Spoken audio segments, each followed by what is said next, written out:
Well, hello everyone, and welcome to Unconventional, Episode 3.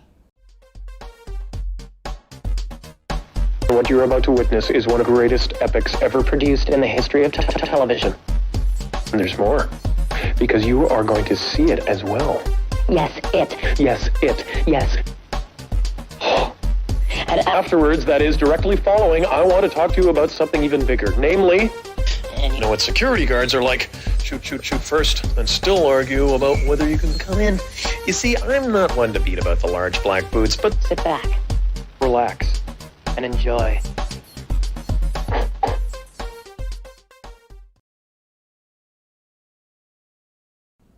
Okay, everyone, in this episode, we are going to be going through the typical convention program, or what you can expect in a little bit more detail than we've already done at the National Convention. The convention often has two types of activities going on at the same time. Educational talks and seminars and social events on one hand, and convention business on the other. We will only talk briefly about the non-business items, as this whole series is geared toward training up people to obtain delegate seats to vote on business items and to do so competently. But not all of the non-business items take place as an alternative to attending the business session, but some do. And if you purchase convention tickets that include meals, there's often a speaker at many of these meals, which obviously do not conflict with business. There's also time allotted during the convention, so like little breaks in the convention for featured speakers. The strictly social events rarely conflict with business. The types of events that tend to take place at the same time as the party business are breakout sessions, debate, and educational seminars. These are often recorded for later review, so you could see them later if you missed them because you were at the business session. I cannot urge you strongly enough to prioritize attending the business sessions. Oftentimes, the business sessions are sparsely attended, and very important decisions are then made by an unrepresentative number of delegates.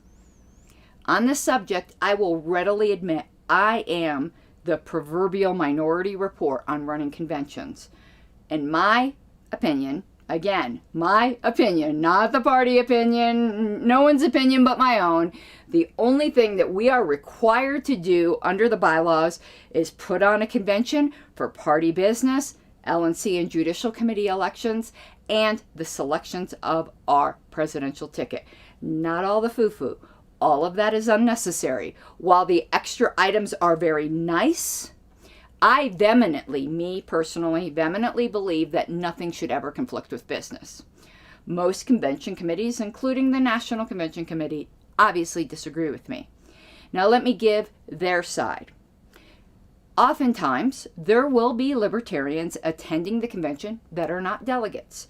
For one reason or another, they didn't want to be, or there were limited delegate seats in their state and they didn't win one of the seats. But for whatever reason, they're there. They do not want to deal with party business, so those other items are for them.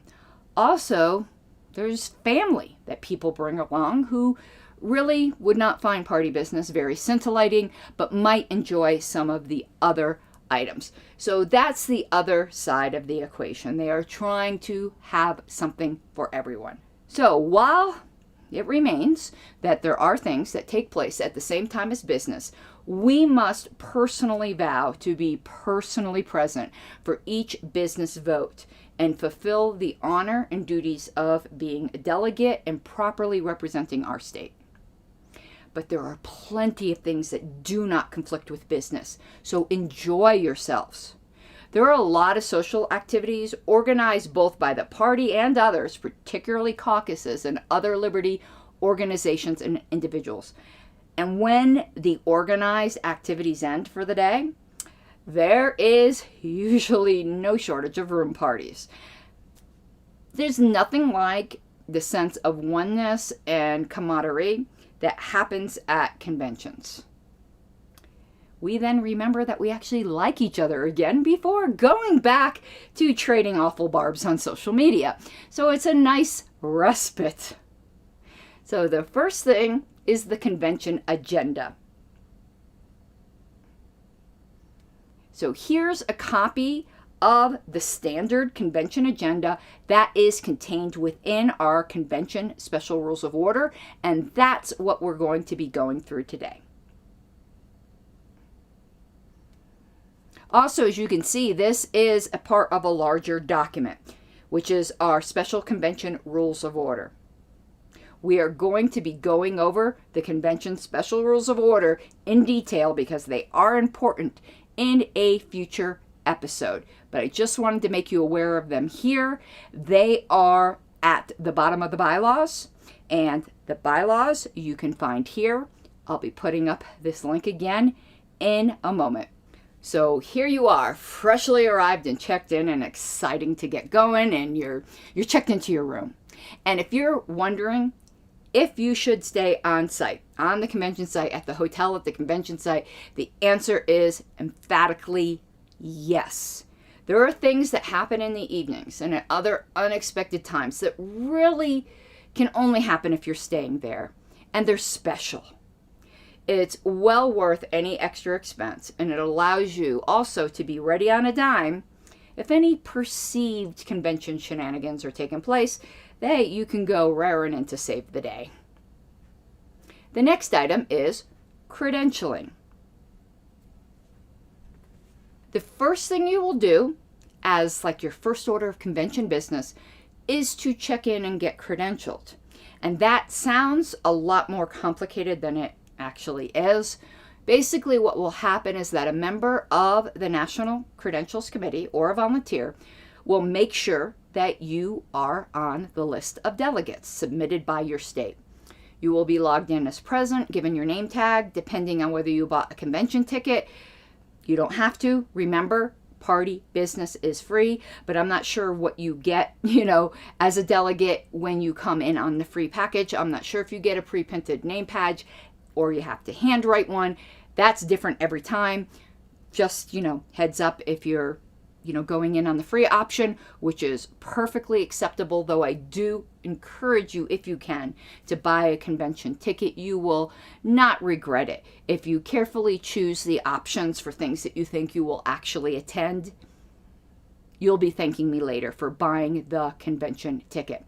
And the credentialing committee person or volunteer will also give you some required paperwork, such as our platform deletion tokens. And we're going to go over the tokens later this episode. Next is the opening reception. There's usually an opening reception, but you usually do have to have purchased a convention ticket for that. Basically, at any time in the series that I mention things that are not directly business, you'll need a ticket for. But again, business is absolutely free, though I do encourage you to buy a ticket, something we talked about earlier this episode, actually, and another episode as well. So next up is the Bylaws Committee report. Remember when we were going over bylaws, when I was showing you how to find out how to be a delegate in your state? Well, this is where the delegates will consider changes to the national bylaws as recommended by the official bylaws committee. The committee will publish a report of these proposals for you ahead of time. There may also be published minority reports for you to review and consider. And when the report comes out, we'll go over its contents in a neutral fashion. And I really suggest you become familiar with the national bylaws now. You can find them here. And as I said, the convention special rules of order are also at the end of the bylaws. Next up is platform tokens. And some people find this practice strange. Other people love it. Other people hate it. There's all kinds of various feels about it. But let's take a look at the convention rules to see what they actually are. And let's read through it. So we're reading through it now. After the adoption of the convention agenda, the convention will vote whether to delete planks from the existing platform. Now, I want to make a note here. I think I see a conflict in these convention standing rules that I am going to bring up to the bylaws committee, because this section right here where it says after adoption of the agenda, which is like first thing of convention business, is when the delegates will vote, certainly gives the impression it's immediately after, not in the technical sense that anything after the, anything at the convention is technically after the adoption of the agenda. Because later on in this rules, it says it's done before the platform committee report, which is several items into the agenda. That's how we do it. It's before the platform committee report, despite what this first thing says. I am going to talk to the bylaws committee to see if they see any kind of issue or conflict that they may need to recommend a correction. Sorry for that tangent, but you might notice it, and I just wanted to let you know I noticed it too. The Credentials Committee shall issue 5 signature tokens to each delegate. Tokens shall only be issued to delegates. Delegates are responsible for transferring possession of their unused tokens to their alternates if necessary. Each delegate may cast each token as a recommendation for deletion of one plank by noting on the token the plank to be deleted and signing the token. A delegate may accumulate recommendations by casting any number of tokens for the deletion of the same plank. Delegates will be given 1 hour prior to the scheduled start of the platform report to mark their tokens and deliver them to the secretary. Prior to the scheduled start of the platform report, the secretary shall review the tokens received and tabulate and report tokens submitted for deletion of each plank. As its first item of platform business, the convention will vote whether to delete each of those planks that received a number of tokens for deletion equal to 20% or more of the number of credentialed delegates. Such votes shall be cast without amendment or debate. So just a simple vote. Delete this, yes or no. Now I want to do some explanations here. A token is it's basically just a little sheet of paper that's created specifically for that convention. It's not published in advance. There's very unique signifiers on it to make it difficult to duplicate, basically. But here's what a past token looked like. Okay, so there's nothing really mysterious about it, though we do something a little different each time, again, to prevent, as we talked about before, shenanigans. Now, one thing you'll note is that you can accumulate votes. So you have 5 tokens. You can say, I want to delete 5 different planks, or you can put all 5 tokens on one plank, or any combination of that. But one thing I would urge you, don't fill it out just to fill it out because you feel like, wow, they're asking me, I should come up with something. If you don't think any planks need to be deleted, don't fill them out. There's no reason. You don't have to turn in any tokens. This is just if you have a strong opinion that a certain plank should be deleted. That rule also mentioned alternates, which we did not get into yet. That will be a future episode. Just put a pin in that and realize we will be talking about that later. Now, with the cumulative use of tokens, you'll notice in order to bring a plank to a deletion vote, it has to get enough tokens to equal 20% of the delegates, not 20% of the tokens. So if a delegate casts all 5 of their tokens to one plank, it does amplify their voice. However, when it comes up for a vote, it's still the entire business delegates that are there in the room, and it requires a 50% to delete. So if a small group bands together and puts all 5 of their tokens on one plank, they may be able to amplify their voice to bring it to a vote, but it still won't pass the majority. So there is all kinds of thresholds in here to bring things to a vote, to allow delegates' votes to be heard, but also not to let the minority rule. Now, in the past, there have been coordinated efforts to cast all 5 tokens to one plank. The one that's done the most often, as you could probably guess, is the abortion plank. And there have been several recent conventions in which there was enough tokens to bring it to a vote, but each time it did not get anywhere near, it wasn't even close, the majority to delete it. So I'm just giving you some real life experience as to how that worked. And we'll be doing a lot of that real life experience stuff when we start getting into the platform report and the bylaws report and Robert's Rules of Order lessons that I'll be giving you in order to be an effective delegate. But I really wanted to explain this platform token thing because I find new people find it really confusing. And in fact, not only just new people, because it is something that's pretty unique to us. So next up is the platform report. Platform committee report, to be more precise. This is similar to the bylaws committee report. You'll be taking a look at recommendations from the platform committee for amendments, deletions, additions to the platform. The most common thing you'll be asked to consider are amendments to existing planks. Now, I'm often asked if it's possible for members to submit bylaws or platform proposals from the floor. Yes, it's possible, but it can be difficult. This is even more advanced convention voodoo that we'll cover in a future episode, but I want you to know how to do it. Because again, personal opinion of mine. Again, we're going off script into my personal opinion. I think it should be easier for members to submit things, that the platform and bylaws committees shouldn't be such gateways, but this is the system we have. And we can work to change it if we don't like it. And if you love it, then keep it that way. Just telling you my personal opinion, which is always weighted towards the members rather than official committees. Others obviously disagree.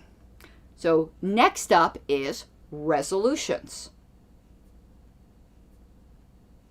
Now there is a place on the agenda for resolutions, but honestly, we almost always, at least ever since I've been in the party, run out of time and do not get to that section. And members know that, so they often suspend the rules. This tactic, again, will be covered in a future episode to have their resolution proposals be heard. Resolutions are official statements of the Assembly that require the same vote threshold as platform amendments and additions, 2/3, and carry the weight of official announcements or pronouncements. Next up, LNC elections. You will get to vote on the next LNC. The LNC is elected every 2 years at every convention, and there's usually a good deal of campaigning done by the LNC candidates, and I encourage you to investigate and vet the candidates to make good choices. If it is an incumbent, generally, you can ask the secretary. Right now, I am the current LNC secretary, for where you can find the voting records of any particular, LNC candidate if they're an incumbent. And I encourage you to investigate all of that, again, to make good choices for you. Good choices for you may not be the same as other delegates. Obviously, we're all unique. Also, there are regional meetings. So you may get to participate in a regional meeting to elect your regional representative and alternate to the National Committee. These are not elected during regular LNC elections. It's during these regional meetings because these representatives, though they're full LNC members, they represent specific regions. And the regional meetings are like breakout sessions at the National Convention. And nearly every region, there's some exceptions, elect their representatives at these meetings at the National Convention. And a region is a group of states that voluntarily band together in order to have an LNC representative. There are certain requirements for regions, such as all the constituent states have to have at least a combined 10% of national members. That's why national membership is very important. And regions can change every 2 years, and states, for their own reasons, can opt to be regionless. Next up is judicial committee elections. Now, these are the people that would be reviewing certain decisions of the convention and the LNC if they are appealed by members. Most of the time, there isn't an appeal during the term. But when it happens, this committee becomes very important. So it's really important to elect people who are suited to that kind of fair, unbiased review of, honestly, sometimes very volatile situations. And the presidential ticket. This will not happen at the 2022 convention. So it's not going to be covered in this series, which is geared towards 2022. But if you're watching this series in the future, since there's a lot, most of it is applicable to all conventions. It's just I am skipping the things that have to do with presidential nominating conventions. Maybe we'll do that as a bonus episode to make this complete. But if you are viewing this in the future, you can look to the party website for educational materials on that. And perhaps there will also even be videos on how to prepare for that. Okay, that's it for now. Some of these sections, like bylaws and platform, will be gone into in much greater detail in the future episodes on basic parliamentary procedure, and also when these committees put their reports out. But if there's other additional information you would like me to cover, get in touch. I have extra slots to make more programs for what members think maybe wasn't covered, or they want to hear more of, or something wasn't clear. Like, please communicate with me, because I want the series to be useful to you. So my email is secretary@lp.org, and in the low bar, I will also put my phone number.